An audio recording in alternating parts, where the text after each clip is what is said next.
mga opisyal o mga membro sa SFCCI mutabang sa mga inisyatiba na nagpalig-on sa lokal na negosyo.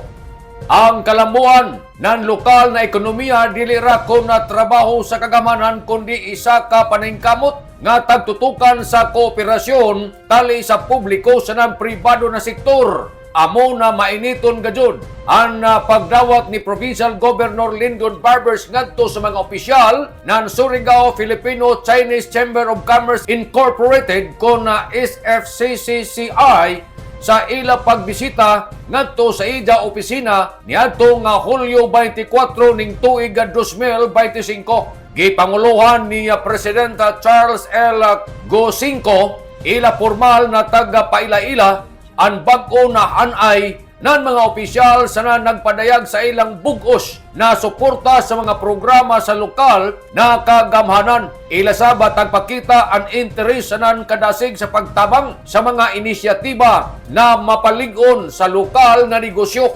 Nagdani ng mga mamumuhunan sa naghimo ng hamok na oportunidad para sa ekonomiya. Sumala sa nasayran, ang maradyaw na pag-inistoryahay nagpamatuod sa lig-on nga panagiusa tali sa sektor sa negosyo sa lokal na liderato. Isa ini katimaan na pasingod kita sa isa ka mas negosyo friendly sa mas malambuon na Surigao matod ni Governor Lyndon Barbers.